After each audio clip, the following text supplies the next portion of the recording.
right, I apologize, people.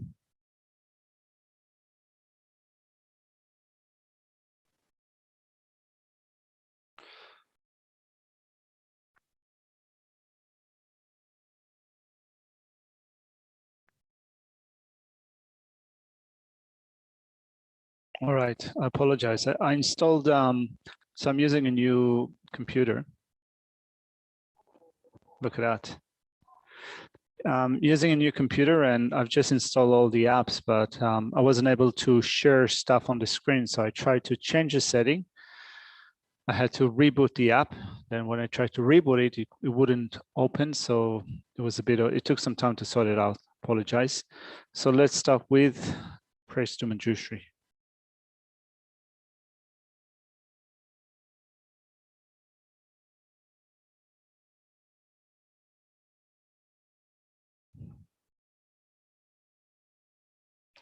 Obeisance to Meguro in protecting Manjushri holds to his heart the scriptural text embodied for these things or things as they are, whose understanding shines forth as the sun unclouded by defilements or traces of ignorance, who teaches in 60 ways with a patient love of Father for his only Son. All creatures caught in the prison of samsara, confused in the darkness of their ignorance, overwhelmed by their suffering. Uses stronger thunder, proclamation of the Dhamma arises from their stupefied delusions and frees us from the iron chain of our karma, whose powerful sword of wisdom hews down suffering wherever its sprouts appear, clearing away the darkness of all ignorance.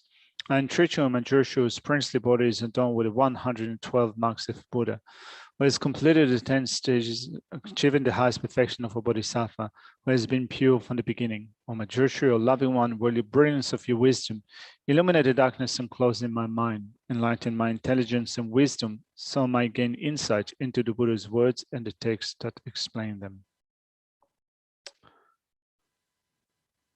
So there are a couple of points that I wanted to begin with before we go into what we covered today in class. So one of them was, I think there was Ollie's question towards the end of Geshe-la's session. We didn't get to ask Geshe-la that question, but as far as I remember was whether the three spheres are based on conventional truth or they are relevant to only to conventional truths.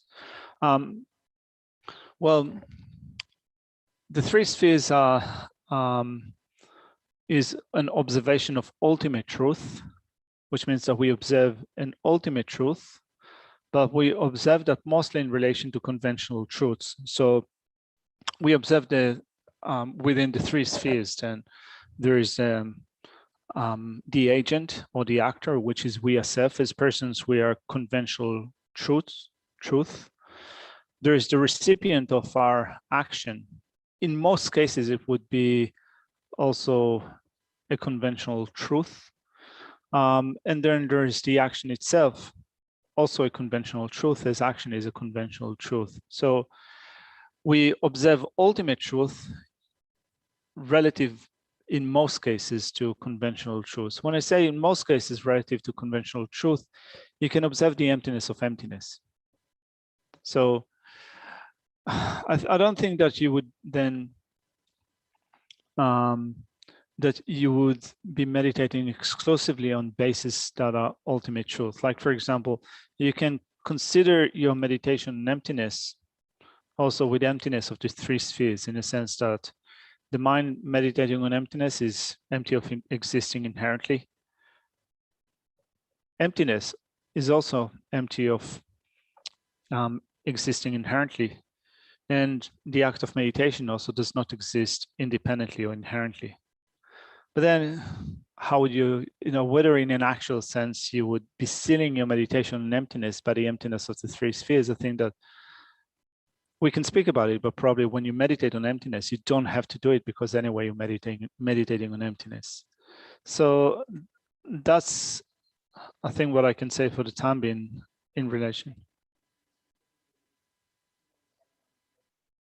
When you meditate on emptiness, you wouldn't be meditating on conventional truths. That's correct.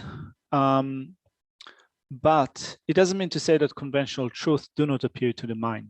So when you look at what happens to Buddhas and what happens to us as sentient beings, only a Buddha can realize the two truths, and they appear to the mind of the Buddha explicitly.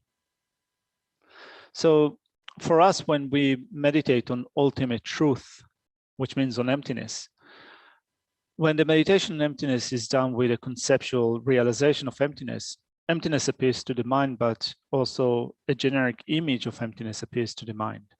So we have an appearance of a conventional truth, an appearance of an ultimate truth. Then the only occasion for us as sentient beings of all dualistic appearances subsiding, and the only thing that appears to our mind is emptiness, is at the time of reaching the path of seeing, the path of meditation, and being in meditative equipoise in which the mind is single-pointedly placed on emptiness, in which emptiness is realized perceptually. All dualistic appearances subside.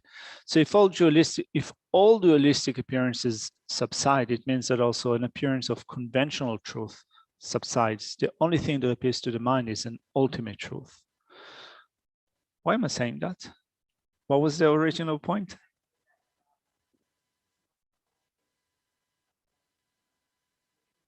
Yeah. So the conventional is not an object of your meditation anyways. Yeah, so you're not meditating on a conventional truth, but it doesn't mean to say that a conventional truth does not appear to the mind. It can appear to the mind, but when you attain an Arya's exalted knowledge of meditative equipoise, no conventionalities appear, only emptiness appears to the mind. So it brings me, actually, I can connect it with the second point that Geshe-la made towards the end of the session with respect to Dechen's question. So we spoke yesterday and today about the contaminated and uncontaminated, and I totally forgot about it. Kind of Geshe-la reminded me that an Arya's exalted knowledge of meditative equipoise is considered to be uncontaminated.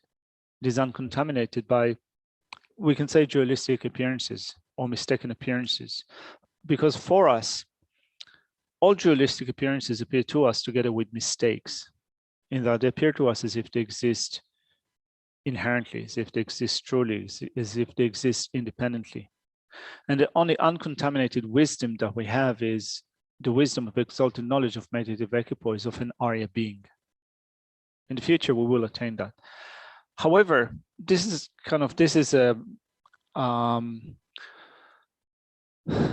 the way that we regard it in the Gelugpa system. Now, I'm not sure that this is what Khenpo Kumpel referred to when he spoke about contaminated and uncontaminated. Where did he speak about it? All right, in page 400 in his commentary, it says, when we dedicate virtue to the deliverance of hell beings, sorry, it's not here, somewhere else. I think it was at the beginning of the dedication, sorry. All right, in page 394. Page 394, it says, when dedication is associated with wisdom unstained by concepts of the three spheres, it is said to be uncontaminated.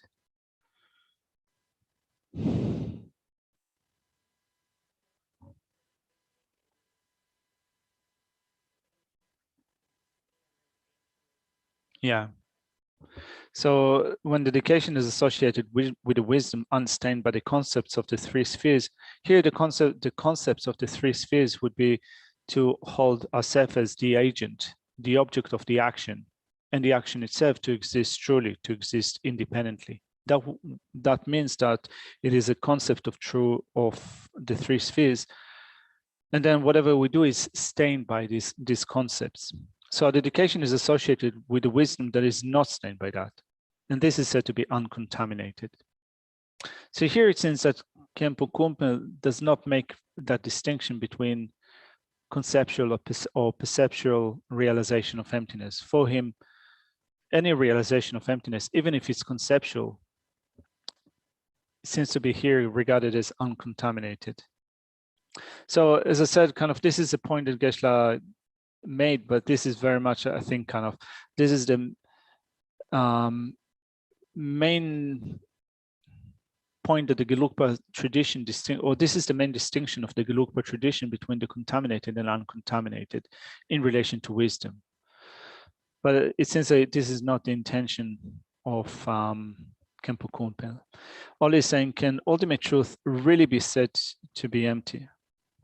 After all, it contains wisdom, compassion, and power, and is permanent, beginningless, and unchanging. I think that Ollie, you brought up this point yesterday in looking at that presentation from the Nyingmapa point of view.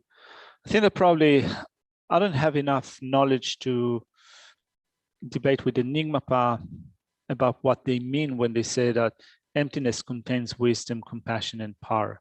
I think that what they refer to is the mind that realizes emptiness is influenced by, or is conjoined, it is qualified by loving kindness, by compassion, by bodhicitta if you're a Mahayanist, and therefore maybe this is what they mean, that it is contained. But from the point of view of the Gelugpa tradition, when you debate that, you say that in no way emptiness would contain wisdom because emptiness is permanent. Emptiness is permanent. Since it is permanent, it precludes or it excludes consciousnesses. Consciousnesses like wisdom, compassion, and so forth are impermanent. And therefore, it does not contain wisdom. Now, with respect to beginningless and unchanging, it is permanent, beginningless, and unchanging. I think that you can say that the emptiness of the mind indeed is permanent. The emptiness of the mind is beginningless. And the emptiness is unchanging. But this is not to say that all emptiness is beginningless, because you can say that, for example, the emptiness of this book came into being when the book came into being. When this book is destroyed, if I burn this book, then the emptiness of this book also goes away. So you could say that it is not beginningless, it has a beginning, but it is not created by cause and condition. It is permanent, it is based on the book, it is unchanging, but it is periodical, it's not beginningless. The emptiness of the mind is beginningless. Does it sound reasonable? What do you reckon? Do you know that? Are you familiar with this presentation of wisdom combining? All right. Maybe we should have like a really good Nyingma scholar. Yeah. So with us. So Venerable Kartsan, it's Dechen here. Hi, Dechen. Yeah. I've just unmuted myself. I'll even I'll even give you a look. So it seems to me, though, I mean, if you go back to chapter 6, where Shantideva talks about that if something is permanent, it can't interact with other things. It can't have an influence other things, you know, like it because it is permanent. Now, that's not the type of permanence that Shirley is saying about, that the Nyingmas are saying about emptiness, that it is permanent. Because if it was permanent, then we would, we wouldn't be able to relate to it. Well, I mean, we can relate to permanent phenomena in that permanent phenomena can be realized. So, for example, if I realize emptiness, if my mind realizes emptiness, emptiness becomes an object of my mind. Emptiness becomes an object, my object, and even more so. When you look at the path of seeing, it is said that an Arya's exalted knowledge of meditative equipoise, realizing emptiness, becomes the realization of emptiness is like water being put into water, in that there is no distinction between the mind and the emptiness that it realizes. And that being the case, it seems that kind of the mind is related to the object, because without emptiness, there would be no mind realizing emptiness, and without mind realizing emptiness, there would be no emptiness. So in that sense, they are related. Yeah. Yeah. So they are related. So, you know, so you can't say that. So how can you say that impermanent is unchangeable? What is unchangeable? Impermanence.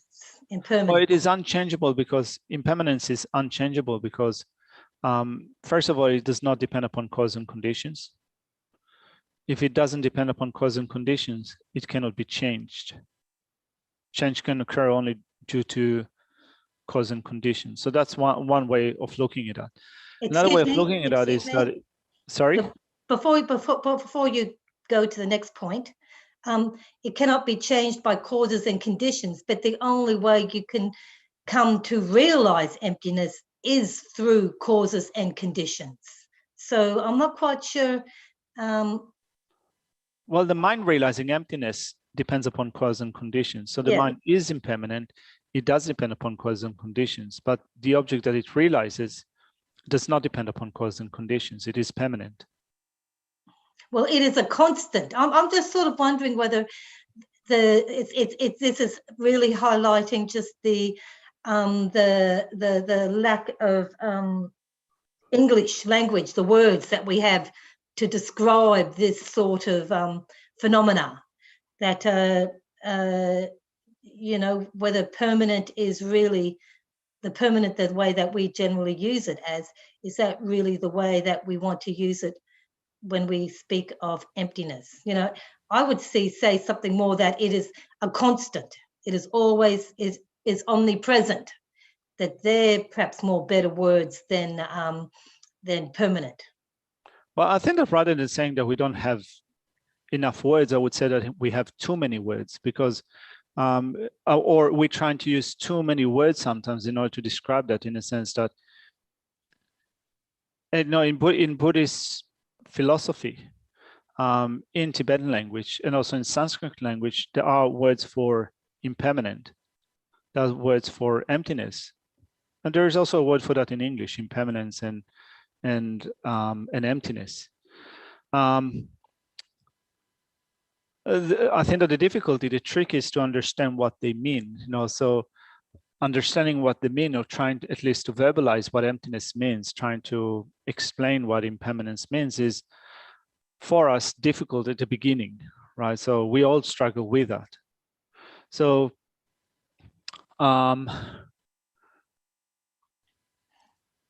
I wouldn't say that emptiness is a concept or impermanence is a concept, because I think that probably we will first of all have to define really well what is the meaning of concept. Before, I think that in previous agreement at the time of Geshe steering, we concluded that a concept actually is our idea of a particular thing. If it's an idea of a particular thing, basically we have a mind thinking that it is like that. A conscious maybe is a consciousness. It's not no, it's not just like something out there. So I think that, you know, first of all, we have to define what concept is, because before we speak about the concept of emptiness or the idea of emptiness. I wasn't saying concept. Okay. I was saying constant. Emptiness is a constant. CONSTANT. All right. Sorry. We have here in the Gompa, the speakers are pointing away from me, right? So they're in front of me and pointing away from me. So not always I hear things clearly. So sorry for that. So, no, they're very closely sounding words.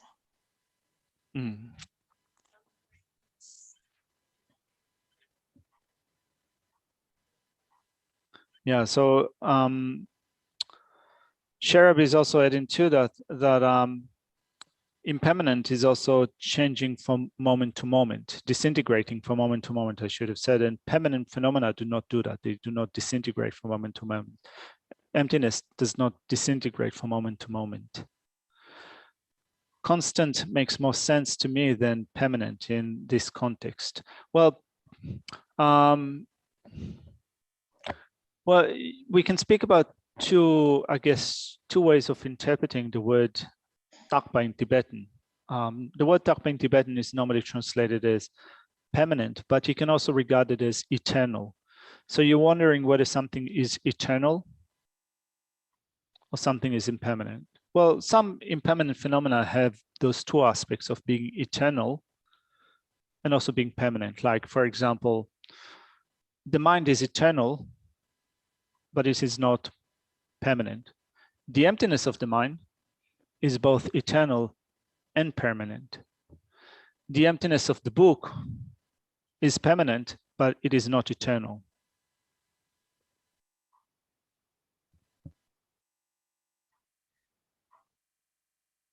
The book is neither permanent nor eternal.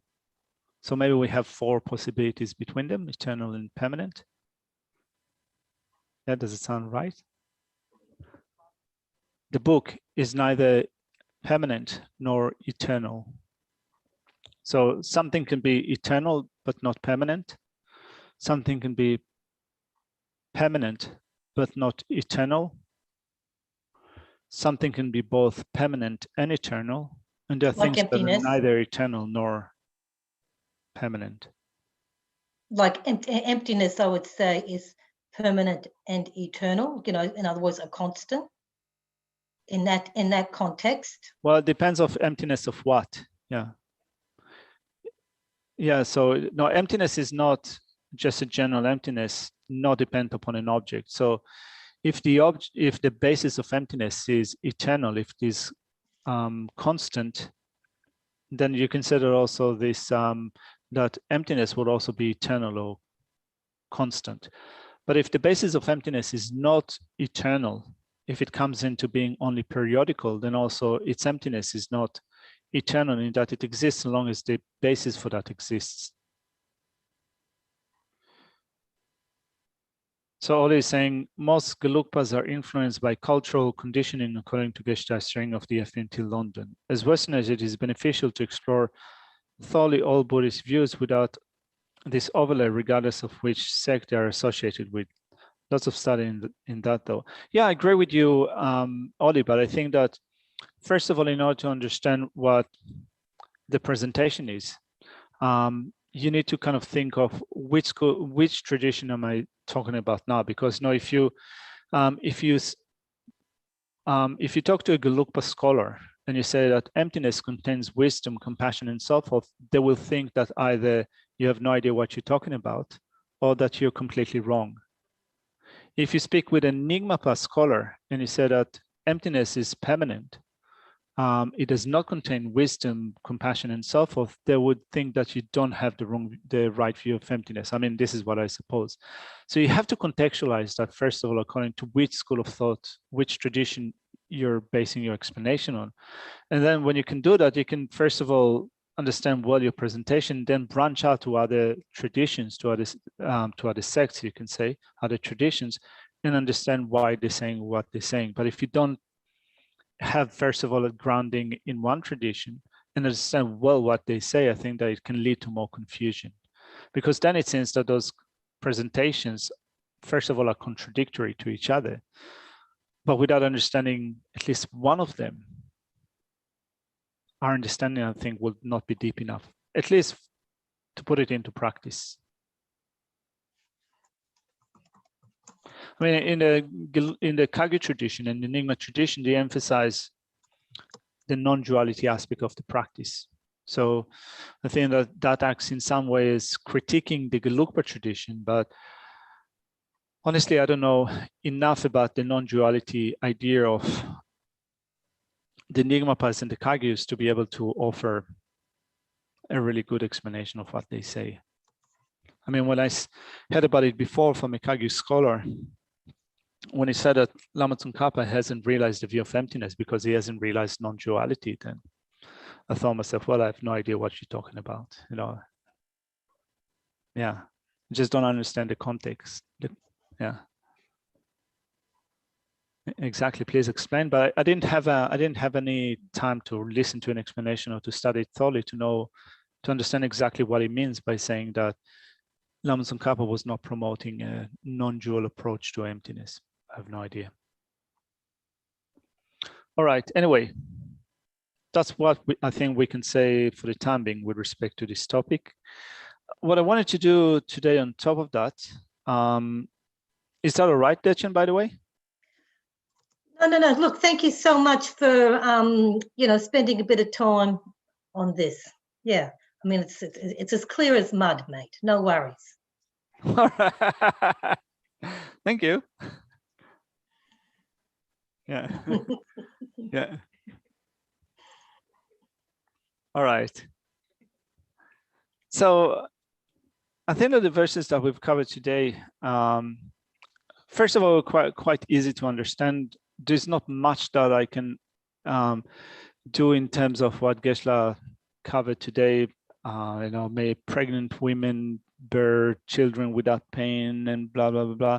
May the deaf hear sound, may the blind see forms and so forth. There's not much I can say to that. Oh.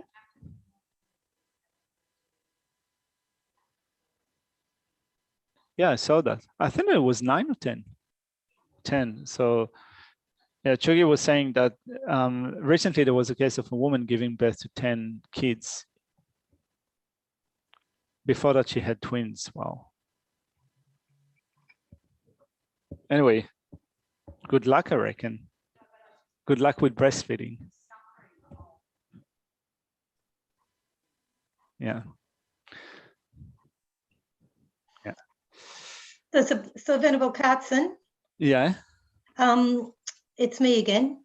So it seems to me that you are feeling as though there's not a lot for us to discuss during this hour. So I'm wondering if you're open to any suggestions on how we can use this hour, or whether you have something else in mind. Well, first of all, I did prepare something. So I do have something that I dug out something. Good.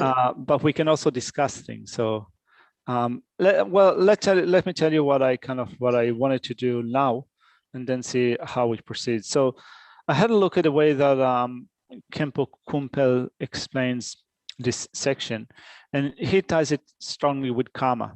So I thought that when we do these dedications, and if we do this dedication as a meditation practice in which we combine it either as just a simple meditation on compassion, or a meditation that is also involved with giving and taking. So not just compassion, but also thinking that we're taking upon ourselves the suffering of others, the cause of suffering of others, that we're giving away to others everything that is good and so forth. Then we can also combine with that a meditation on karma. This is the way that Khenpo Kumpel does it in his commentary. So I thought of mentioning a few points with respect to that. That's one idea. And the other idea was to also look at his explanation of how we meditate on Vajrapani, Chinrezig, Manjushri appearing in space and purifying the suffering of sentient beings. So that's what I thought of doing. Have you got any other requests or suggestions? No, sounds good. All right, cool. So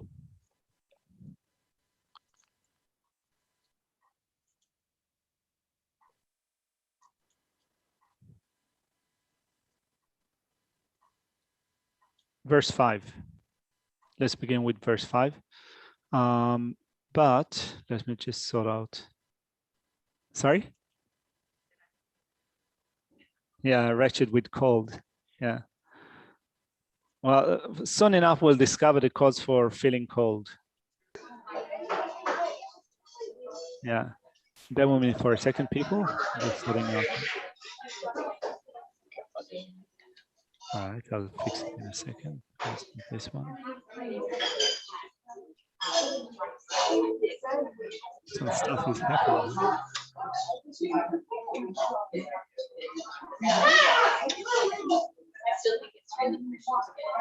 Right.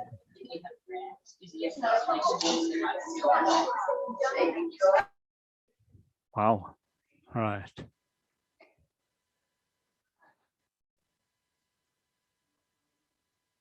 All right. So the first line in verse 105, in verse 5, is pacifying the suffering of the cold hells. So it says in the root text, may those wretched due to cold obtain warmth. Let's look at the causes for being cold.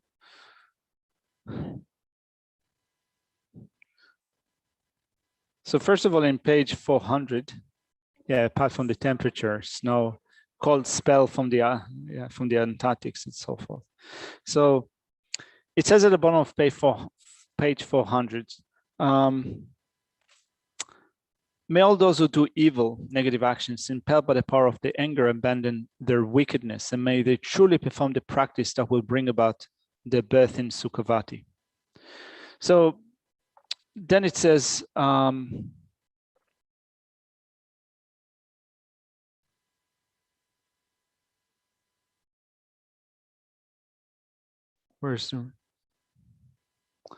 it says that the reason for being born in the cold hells,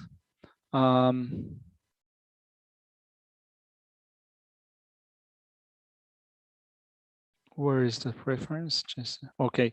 In the middle of page 401, it says actions such as denying clothing to one's parents and others, stealing the silk name covering of sacred text, which means to say the book cover, right? So if you steal away book covers, will result in birth in the cold hells. So it sounds pretty, I think,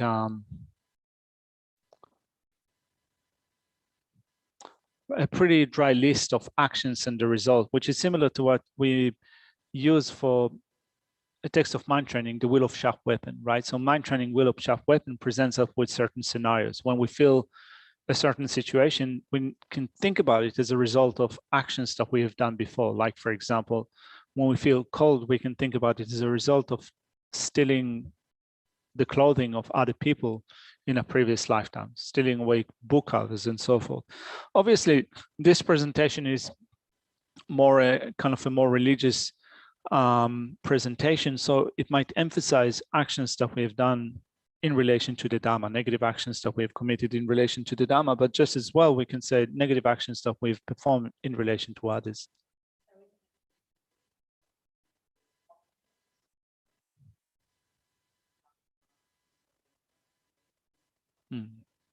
Yeah, so it does depend here on the object, like parents, Dhamma, the gurus, refuges, and so forth. Yeah, the power of the object makes the action become much heavier. And since here we're discussing the cold hells, then you can say that taking away clothing of another person, like for example, a parent, in a great scheme of things, can be something that of course is detrimental, but because of taking it away from our parents, it becomes even more heavy, resulting in such a rebirth.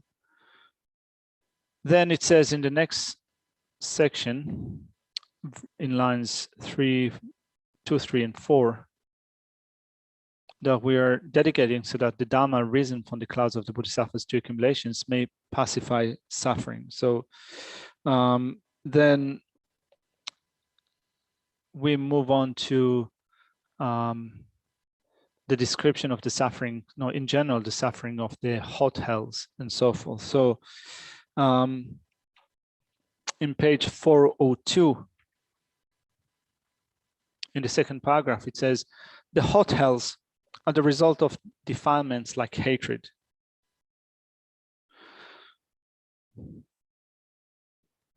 Then in verse 6, we continue with verse 6. So it says,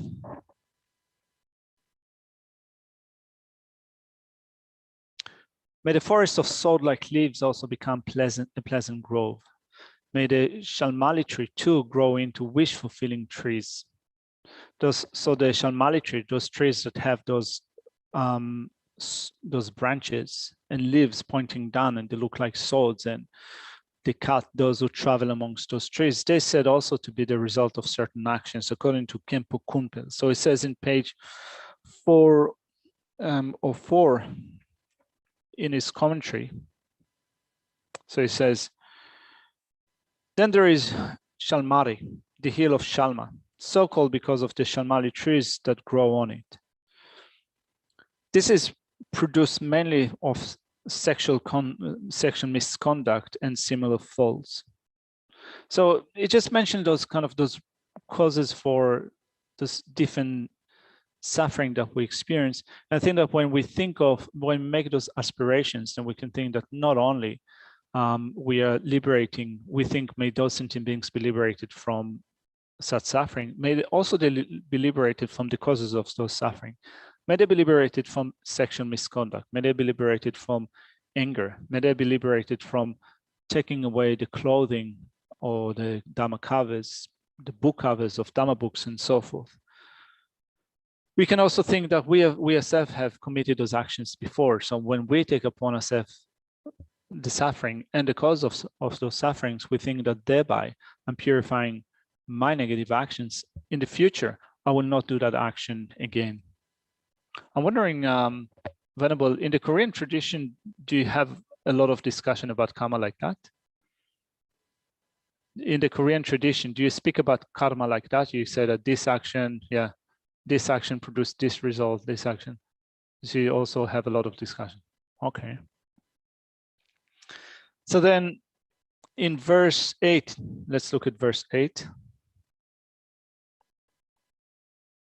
Verse 8, first of all, comes under the heading of the actual site of the hells. So,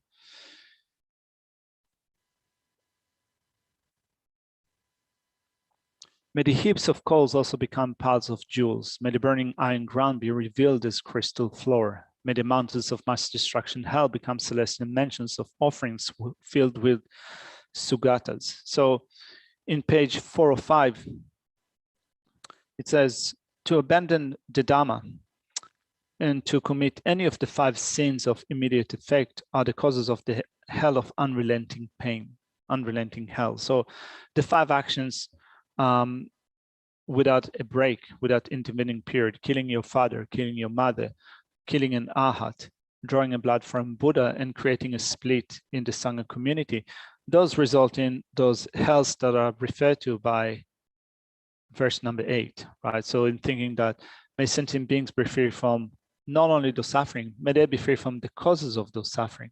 May they be free from abandoning the Dhamma. May they be free of those 5 actions, which are immediate actions.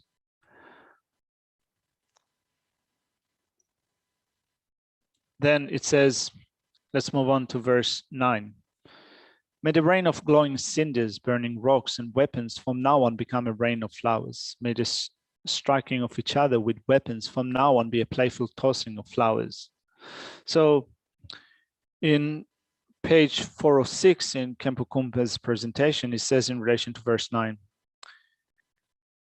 may those who, as a result of their evil speech, criticism, and scornful words, or as a result of quarreling or throwing beings while eating or drinking in the monastic, throwing things while eating or drinking in a monastic assembly, must suffer a hell of lava in the rain of glowing embers of burning stone and blazing swords that fall upon them. May they all be released from their suffering. Henceforth, may they be happy beneath the shower of beautiful flowers, right? So quarreling, speaking, criticizing, using negative speech, criticizing, using scornful words during Dhamma teachings, Dhamma events, and so forth. I think that this is probably, even more so sometimes is applicable to us in Dhamma centers, Dhamma communities. We want to relate to each other in a constructive way. Sometimes we end up having disagreements with each other, and sometimes we don't hold back, right? So thinking about the results of such actions, criticism, negative speech, and so forth, resulting in a miserable rebirth. Heaps of coals become, where is it? Verse 9, rain of glowing cinders, burning rocks, weapons, and so forth. Striking each other with weapon, also a result of that. So that's verse number 9. Then verse number 10, first of all, it comes out of the heading of the actual side of, dedicating so that other sufferings of the adjoining hells are pacified. So with respect to the adjoining hells, it says, may those drowning in the fire-like river without ford, the flesh entirely disintegrated and the bones the color of kunda flowers, attend bodies of gods by the force of my virtue, then dwell with goddesses in gently flowing streams. So this, according to Khenpo Kumpa's, is connected with the following negative actions. Those who kill animals and live in water, which means fish, dolphins, what have you, Those who kill animals that live in water. Those who act with perverted sexual desire for young children, pedophiles in other words, and those who, through deceitful commerce, take the belongings of the Sangha for themselves, are born in Vaitarani, the unfordable river of fiery ashes, right? So those drowning in the fire-like river without ford are those that in the past have engaged with fishing, killing animals that live in water and so forth, those that act pedophiles, I would say, and those who, through deceitful commerce, take the belonging of the Sangha for themselves.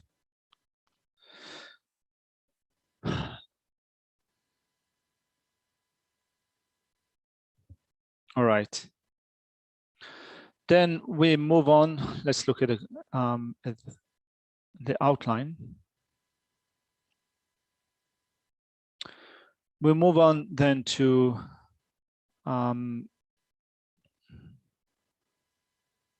verse 16. So dedicating for the welfare of animals.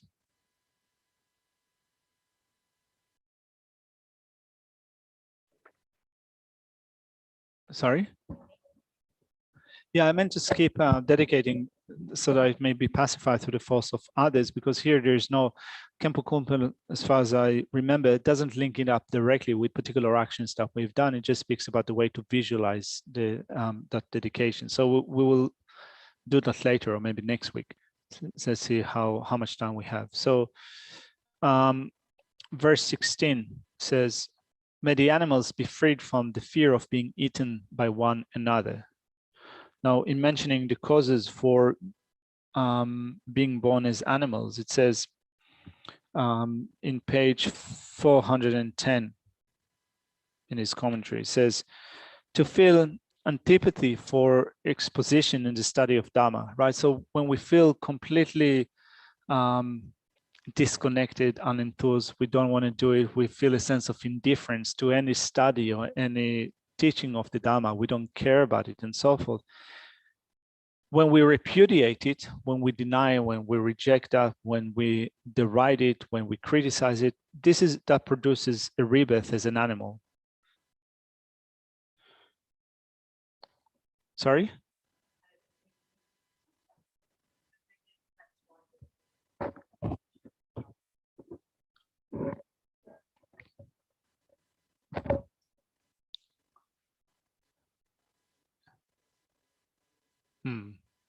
Yeah, so it seems that in Tibetan culture, there is that belief that, I think that monks, particularly dogs that hang out around monasteries, that they were lazy monks in the previous lifetimes, or monks that have gone bad, gone rogue. Yeah, so to feel an antipathy for the exposition and study of the Dhamma, to repudiate it and to deride it, it says that it produces a rebirth as an animal. So again, we can think about it in relation to our dedication. May they be free from this state of existence, but also from those actions of ignoring the Dhamma, belittling the Dhamma, deriding the Dhamma, and so forth. Then with respect to being born as a preta, it says, then crossing over to page 411, coveting the provisions and wealth of others and being tight-fisted or stingy with one's own product, with one's own, produces rebirth as a preta. Which means that, in other words, when kind of you have that extensive sense of attachment, you cannot let go, you cannot give it away to others, you are tight-handed, and you also cover the possessions of others. That brings about a rebirth as a hungry ghost, so as a preta. Then we have those verses that we've covered today, beginning with verse 18. Let's look at that. So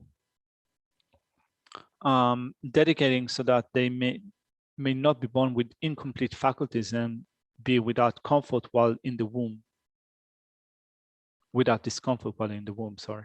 So then verse 18 says, may the blind see and the deaf always hear sounds, just as it was for Maya Devi. May pregnant women give birth without being harmed. So according to Kempo Kumpel, it says in page 416, right? So we jump to page 416. To be born blind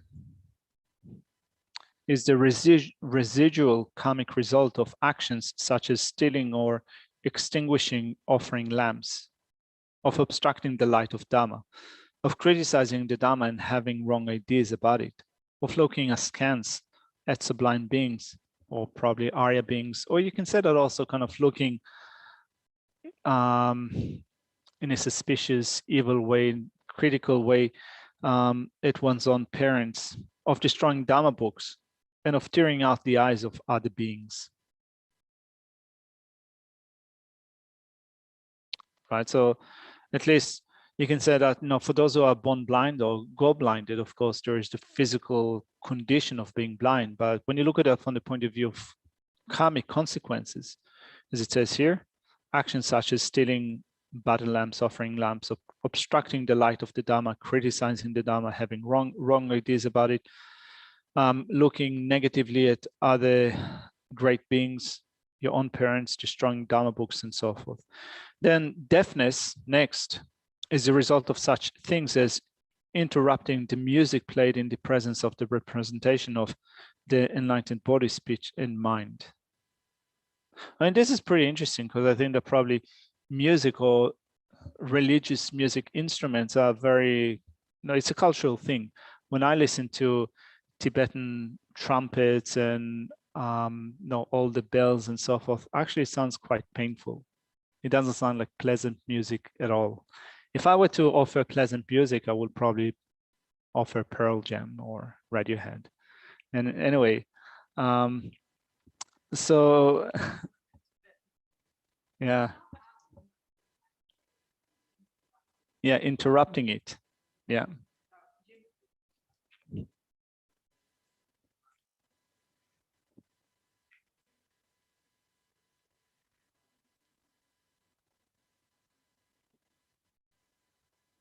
Yeah.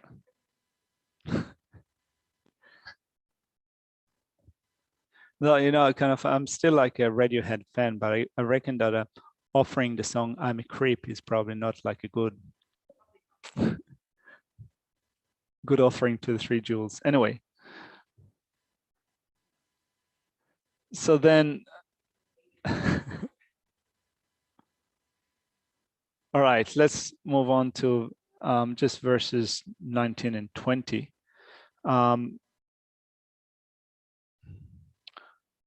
So dedicating so that they are without the suffering of poverty and mental discomfort. Let's look at those two verses.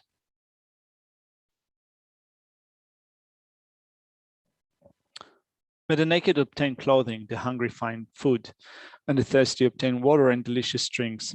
May the destitute obtain wealth, may the wretched with sorrow find joy. May the depressed be comforted and attain perfect steadfastness. So, first of all, in page, I think that is 417.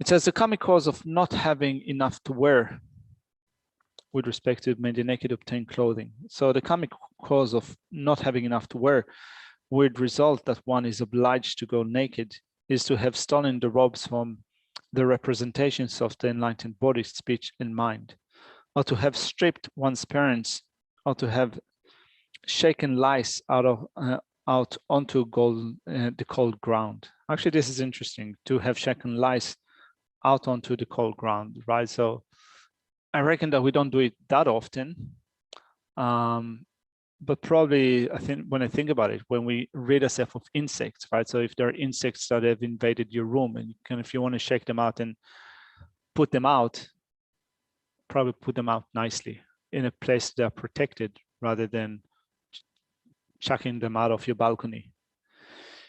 Then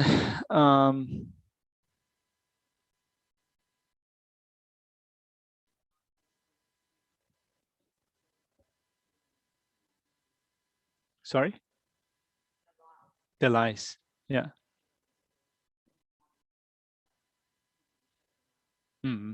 Yeah. Yeah, kind of when you have places with lice, people just shake them out, shake the blankets or whatever.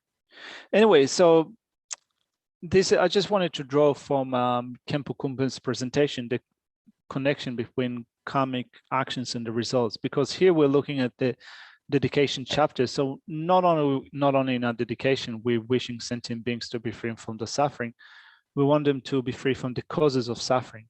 But not only that, if we do these dedications, we can also point it at ourselves. So we can use that also to make ourselves more determined to regard karma in a proper way, to abstain from all those negative actions that result in those miserable states of existence. So, since our time is up, I wanted also to read through that section that is covered by this, pacifying through the force of Vajrapani, Avalokiteshvara, Manjushri, but we might do it next week. Thank you. Let's leave it here for now.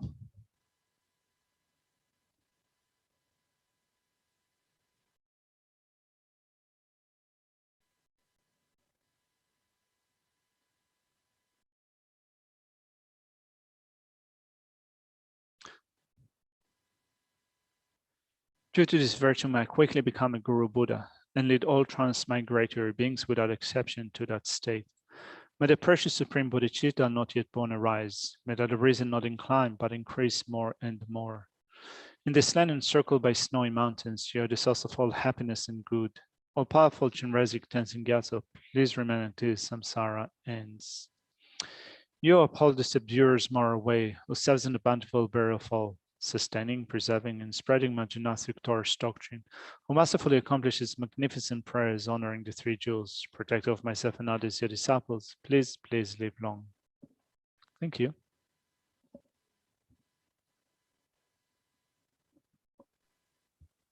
Venerable Katzen. Yeah, I'm still here. So is that your new computer that you're using? Your birthday present? Yeah, it is. Thank you very much, everyone. Wow. What is that on the front of it? A cow? It's a yak. It's a computer cover. A yak. I got a computer in a yak. Cool. Two for the price of one. Wow, how cool is that? Thank you, everybody. Yeah, I was totally blown away when I opened my birthday gifts. I thought of turning 50 again, like in a few months. Yeah, well, I thought you turned 50 last year. Well, I think that probably according to the Tibetan calendar that starts counting from the conception day, probably I was 50 a few months ago. I should have celebrated it a few months ago. I should have gotten, I could have gotten some more presents. Well, as far as I'm concerned, you've been celebrating it for the last few years. Well, next year I'm celebrating 49. Year after that, 48, and then I'll be, then I'll be 50 again. Yeah. No, that's great. I'm glad you had. Yeah, it was a surprise because I was trying to completely ignore the fact that I'm turning 50. So I didn't think about it. I knew that something is happening, but yeah, but it turned out to be a nice birthday party. So thank you very much for everyone that has contributed or came along. Thank you very much. Well, 50 is the new 21. You know that. 50 is the new 21. Yeah. Well, I'd like actually probably, I think that it's a cliche. I like the body of kind of being 21, just kind of, so that I know that I have more years to spend, but probably I still like my consciousness that it is now. I wouldn't go back to my state of mind when I was 21. No. I guess 50 was the new 21 for me when I turned 50 because I always wanted to do traveling and get about. But when I was 21, you didn't have the money and one reason and another. While throughout my 50s, I was able to fulfill a lot of things that I wanted to do. Yeah. But when I was younger, so from that perspective, it was like being 21 again. The amount of traveling I did and everything. Cool. So look, and the other thing I wanted to say while I've got you online is that it seems to me that the thought just crossed my mind with this dedication chapter. So it's almost as though it's a lam rim. This dedication's like a lam rim. dedication. This is like why I think that kind of this time around to look at the dedication chapter in this way is quite refreshing, because before we used to cover the dedication quite quickly, just to read through the verses of dedication. But it seems that doing it in this way is offering so much more opportunities for practice. Kind of, sometimes it's hard to be creative by yourself. So we use sources like that, and also the teaching from Geshe to make the dedication be a practice that encompasses everything, including the Lamrim. Yeah, I mean, I really like that concept that you can use it as as they go through each verse as a form of giving and taking too. Spend time reflecting on it in that way. I mean, if you look at Manjushri's Nectar, like it's got about 4 pages just for verse 16. Yeah. Like I thought, oh my gosh, what's it going on about? But it's going on about, I just had a quick look.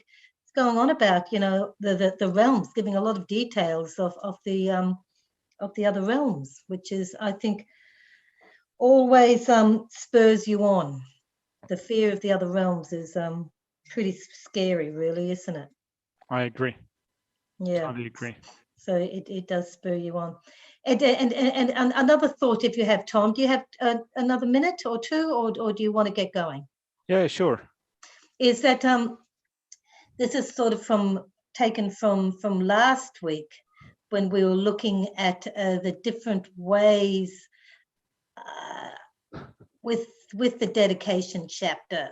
I can't exactly remember, but what you were talking about. But it got me thinking that when you're doing this dedication, or when you do a dedication well, or even a motivation, that you bring to mind the 6 perfections. That you can practice all of the perfections when doing the dedication prayer, and to really spend time looking at it in that from that perspective. I mean, have you thought about that yourself? I haven't thought about it, but why not? I mean, when you think of wishing for all those miserable states of existence to be free from their states of existence, then you can think of generosity of giving fearlessness, generosity of giving Dhamma, generosity of giving them what they need in those states of existence. You can think of course, ethical discipline and giving them the ethical discipline of no harm, establishing in the practice of ethical discipline. And then patience, knowing that it's not necessarily going to come to fruition right away, but just by doing this is creating the cause for more positive states. And then joyous effort, doing this in a joyful manner only increases the energy and allows us to do it in a more concentrated manner, being more clearer and sharper with our meditation, and then ultimately just understanding the emptiness of it all, meditating on it in a contaminated manner, because I would meditate upon it with it using the 3 spheres. But that's all. Doing it with your uncontaminated wisdom. I don't know about that. But yeah, I've really enjoyed sort of mulling that over in my mind, the way that we can practice, when we motivate at the beginning and when we dedicate at the end, thinking about all the perfections and really pumping up the whole experience for us. All right. Peace and love, sister. Yeah, you too, bro. Bye-bye.